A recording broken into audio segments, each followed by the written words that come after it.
श्री गुरुदेव भगवान की जय। प्रस्तुत पंचम अध्याय में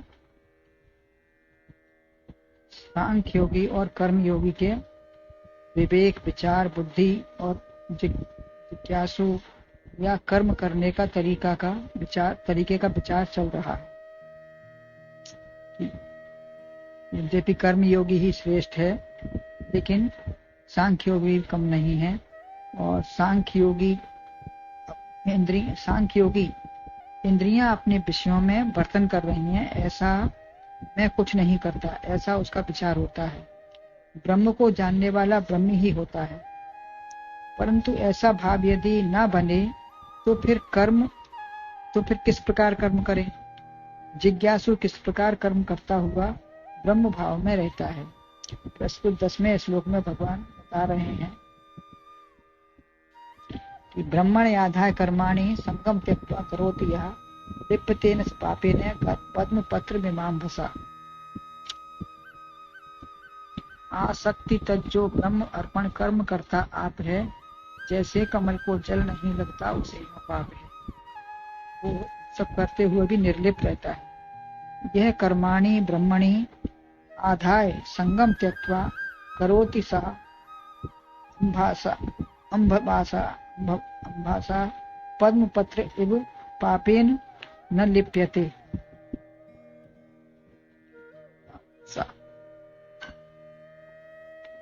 अर्थात जो पुरुष कर्म को ब्रह्म में समर्पित करके आसक्ति के त्याग से कर्म करता है, जो भी पुरुष सांख्य योगी ही करेगा, तो ब्रह्म में समर्पित करके आसक्ति के त्याग से अपना कुछ नहीं है ऐसा कर्म करता है, वह जल से कमल के पत्ते के समान पाप से लिपायमान नहीं होता। यद्यपि उसका पाप तो होता नहीं है, शुभ ही कर्म करता है, लेकिन फिर भी यदि कुछ कर्म के अनुसार कुछ हो भी जाता है तो वो उससे लिपायमान नहीं होता, क्योंकि वो करने वाला कुछ है ही नहीं। ब्रह्म ज्ञानी तो सब कुछ करता हुआ कुछ नहीं करता, परंतु उसे कर्म योगी को ये भासित होता है कर्म हो रहा है। चाहे शारीरिक, पारिवारिक, देश, विश्व, धार्मिक, आध्यात्मिक, जीविकोपार्जन, व्रत, जप, तप, यज्ञ, दान, लौकिक या पारलौकिक, कोई भी कर्म होगा तो उसे लगता है कि काम तो हो ही रहा है। तो यद्यपि वो श्रेष्ठ ही करेगा, निषिद्ध तो करेगा नहीं, शास्त्र विहित ही करेगा, कर्तव्य कर्म करेगा, लेकिन सब कुछ ब्रह्म को ही समर्पित कर देता है। कर्म कर रहा है तो ऐसा अनुभव करते हुए ब्रह्म को समर्पित कर देता है। और ज्ञानी सोचता है कि जो हो रहा है ब्रह्म में ही हो रहा है, ब्रह्म ही करने वाला, मैं कुछ नहीं। ये दोनों के भाव का अंतर है। ब्रह्म ज्ञानी तुम्हें करता हुआ दिखता है, परंतु वह मानता नहीं करना। ब्रह्म भाव कर्मयोगी को भी है, परंतु फिर भी इसे भासित होता है। कर्मयोगी को भी ब्रह्म भाव है, लेकिन उसे भासित हो रहा है कि कर्म हो रहा है और कर्ता मैं हूं और क्रिया हो रही है। परंतु कर्म को फल सहित परमात्मा को समर्पित कर देता है। कर्म करता सब कुछ है, लेकिन वो पूरा सब कुछ समर्पण परमात्मा को ही कर देता है। जैसे व्यवस्थापक या मुनि किसी सेठ का पूरा काम करता है, लेना देना तथा तमाम व्यवस्था करते हुए भी अपने लिए कुछ नहीं करता, वरन मालिक के लिए ही करता है। ये अनुभव से पता चलता है कि कितनी खुशी होगी सबके लिए या दूसरों के लिए कुछ करने में। अपने को नहीं चाहिए, फिर भी बड़े मनोयोग से, श्रद्धा भाव से काम करते हैं या होता है। कोई भी कर्म हो, लापरवाही न हो। भक्त भगवान के लिए, पत्नी पति पुत्र के लिए बड़े प्रेम से सब करते हैं। प्रभु निवेदित भोजन करें, यह भगवान के लिए ही। श्वास, जीना, सोना, बोलना, खाना, पीना सब कुछ भगवान के लिए है। वही करा रहा है, उसी के जरिए हो रहा है। हम करने वाले कौन है? हम वाकई नहीं कुछ कर सकते। सारे कर्म ही उन्हें समर्पित करता है। ऐसे त्यागी ही योगी हैं। जो इस भाव में रहते हैं वही हैं त्यागी हैं, वही योगी हैं। साधारण जन अपने लिए ही करते हैं, साधारण सब लोग अपने हिसाब से ही अपने लिए ही करते हैं, दूसरों के लिए या भगवान के लिए बहुत कम करते हैं। संग आसक्ति हम करते हैं या हम बहुत ढंग से अपनों के लिए काम करते हैं। आसक्ति से हम जो हमारे अपने हैं उनके लिए हम बहुत प्रेम से आसक्ति से काम करते हैं। यद्यपि सीमित दायरा आपका भगवान ने बना दिया है, क्योंकि सबका हर एक काम नहीं कर सकता।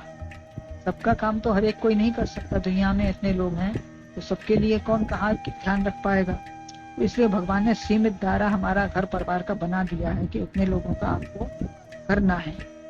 जितनी समय व शक्ति है उतना ही करो, परंतु मैं करता हूं ऐसा ना सोचें। तुम करो ना करो, नहीं थे या नहीं रहोगे तब भी काम तो होगा ही। उसके असंख्य हाथ पैर हैं, जिसको प्रेरणा देगा उसी से काम करा लेगा वो। तो ऐसा नहीं है कि हमारे बिना कोई काम नहीं होगा। चंदे के धन की तरह सब दूसरे का है, ऐसा समर्पण भाव रखो। जो भी क्रिया हो सब समर्पित हैं, मुझे उससे कुछ लाभ हो ऐसा अपने लिए आसक्ति न रहे। जो भी क्रिया हो रही है वो सब मुझे अब उसके लिए लाभ कुछ नहीं, जो है सबके लिए फलदायक आरामदायक हो। मालिक के लाभ की यदि मुनीम को चिंता न हो तो कुछ भी बने या बिगड़े। अगर मालिक के लाभ की मुनीम को चिंता नहीं होगी तो उसका कुछ भी बिगड़े बने उससे क्या मतलब। अधिक से अधिक विकास या लाभ करने वाला ही कर्तव्यनिष्ठ स्वामी भक्त होता है। मुनीम या सेवक कोई भी हो, तो जो कर्तव्यनिष्ठ वही है जो उसका अपने स्वामी का अधिक से अधिक लाभ देखेगा, विकास होगा। सब परमात्मा का है। जैसे भरत जी की तरह संपत्ति सब रघुपति की आई ही, सुरक्षा व्यवस्था करके ही वन में गए। सब छोड़ के नहीं चले गए, उनका शासन अपना था, भरत राजा थे, लेकिन सब छोड़ के नहीं गए क्योंकि संपत्ति सब भगवान की है। उन्होंने अपने लिए नहीं रखा, परंतु न करता है न राजा है। इस भाव से ही संगम त्यक्ता होगा। जब ये भाव होगा तभी संगम त्यक्ता होगा। मैं मेरा नहीं, चंचरी की चिम चंपक बागा। भरद्वाज जी ने भी बहुत योग ऐश्वर्य रखा। संपत चक्री भरत चक मुनि आयस खिलवार, तेहि आश्रम पिंजरा राखे भावानुसार। एक पिंजरे में होते हुए भी विमुख रहे, जैसे 36 का आंकड़ा। चकई चकवा रात में जैसे बिलग रहते हैं, ऐसे ही सारी संपत्ति के साथ भरत जी भी बिल्कुल उससे अलग रहे। भगवान के चरणों में खाली उनका मन लगा रहा। ऐसे ही आसक्ति को छोड़कर घर में रहे। जैसे जल में खिला कमल उसी जल कीचड़ से पैदा है, एक अंकुर फूटा तभी से उतावला है सूर्य के दर्शन को। इसी तरीके से सूर्य का दर्शन मिले, एक अंकुर फूटने से ही दर्शन करते ही खिल उठता है, अन्यथा सकुचाया रहता है। ऐसी आराधना हमारी कहाँ, किस की माया में न समाये। ऐसी आराधना हमारी कहाँ हो पाती है कि हम माया में न समाये। मायापति का दर्शन करके उन्हीं में समा जाए। चाहे जितना पानी डालो फिर भी एक बूंद ठहरेगा नहीं कमल पर। क्या हम शुष्क संसार में अलग रह पाते हैं? संसार भी ऐसा शुष्क है, माया प्रेरित है, तो क्या हम उसमें ऐसा रह पाते हैं, अपना जीवन बना पाते हैं? ऐसा जीवन जो संसार में ही रहते हैं वैसा जीवन व्यर्थ है। संसार में ऐसे रहो जैसे कमल रहता है पानी में, न हर भूलो न जग छोड़ो, कर्म करो जिंदगानी में। कर्म ऐसे करो कि न हर को भूलो न जग को छोड़ो। जग में भी रहना है तो काम करना है। खूब धंधा करो परंतु करते हुए अलग रहो, मदालसा की तरह। मदालसा ने गृहस्थी पुत्र सब हुए, लेकिन पुत्रों को भी यही सिखाया कि संसार में रहते हुए भी तुम्हें किस तरीके से रहना है, तब पाप से लिप्त नहीं होंगे। योगी यद्यपि पाप नहीं करता, शुभ कर्म ही करता है, फिर भी समस्त कर्म धुएं से आच्छादित अग्नि की तरह है। वो समस्त कर्म करता है, शुभ ही करता है, लेकिन कर्म कोई भी शुद्ध होता ही नहीं है। कुछ न कुछ कर्म करने में पाप लग ही जाता है। धुएं में अग्नि की तरह, अग्नि में धुएं की तरह से कुछ ना कुछ पाप उसमें रहता ही है। तो हम यदि उन दोषों से लिप्त नहीं होंगे, अगर भगवान को समर्पित कर देंगे, ब्रह्म को समर्पित कर देंगे, तो फिर वो दोष भी हमको नहीं छुएंगे, नहीं लगेंगे। दूसरी बात, पुण्य कर्म भी बांधता है, सोने की जंजीर की तरह से। एक लोहे की सोने की जंजीर है, तो सोने भले ही बंधे हैं सोने की जंजीर से, लेकिन वो भी बंधे तो है ही ना। शुभ योनि मिलेगी, वह भी बंधन छूट जाएगा। यदि हमको अच्छी योनि भी मिलती है, तब भी हमको वह बंधन भी नहीं रहेगा, वहां भी हम बंधन मुक्त रहेंगे। समर्पित कर दें कि जो भगवान तुम चाहो, जो कराओगे, जैसा रखोगे वैसा रहेंगे, हमारा अपना कुछ ना है ना हम कर रहे हैं, जैसा आप चाहो करो, या मैं करता हूं ही नहीं, ऐसी भावना रहे।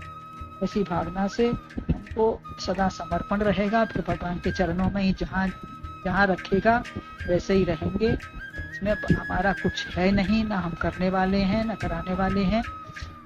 तुम्हारे प्रभु की इच्छा, जैसा जो चाहे करो। भगवान की जय।